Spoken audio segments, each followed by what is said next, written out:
Hello and welcome to When You Die, a vlog about coping with issues around death and dying, and I hope that these nuggets of practical information help you during what is a painful and often very protracted process.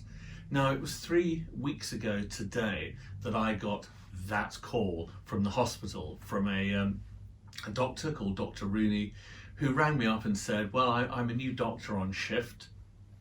I'm dealing with your father. He's been in hospital now for 2 weeks. Are you aware of his condition? And I knew from that question that something was going badly wrong. Now, he collapsed in the care home. He was brought into the hospital. He was then tested positive for COVID.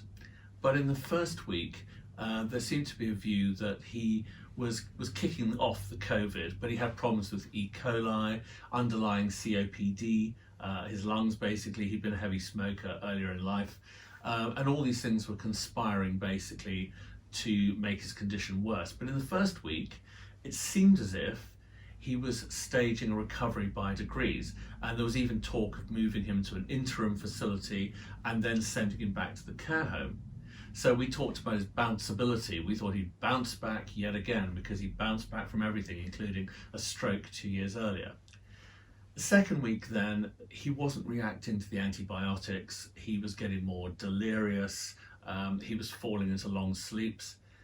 But at the same time, we didn't have the impression that this was reaching a fatal moment until that weekend 3 weeks ago, when this doctor, a new doctor on shift, rang me with a completely different tone of voice. And you can tell by the tone of voice that something is up. Basically, the antibiotics weren't working, and all those things that happened to a very old person were coming into play. Essentially, all the elements, all the factors, all the medical factors, it's almost as if they gang up on each other and overwhelm the patient. So the doctor says to me, well, we'll lift COVID restrictions, we'll let you onto the ward if you want to come. And I had to put the question, how long has he got? And that is always the worst question that you have to ask, but often it's you that has to ask the question, how long has he got? Well, the doctor said, I'm not sure that he's going to make the night.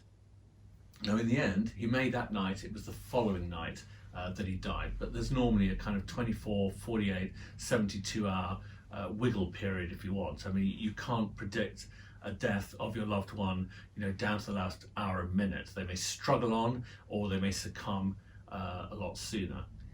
And then the doctor said to me, do you want us to try and have a strategy for recovery, or should we, and the phrase was, manage the situation?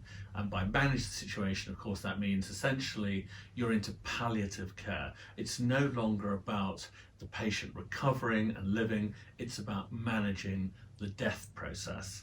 And just so you're clear on that, and you have to make that decision. You have to make that decision.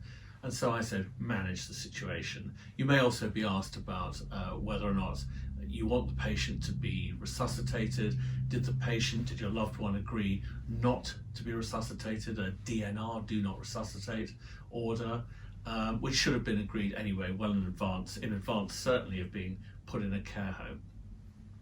But it's a difficult decision to make. It does feel like euthanasia, to be honest, even though officially that's not the position. But you are making a decision, a life and death decision, really, about your loved one. A similar thing with my mother. The nurses came in, they made a little speech on about 2 days before she died, and then they put the morphine drip onto her shoulder so that she couldn't scratch it off. And I went outside and said to the nurses, how long? And they said, 48 to 72 hours.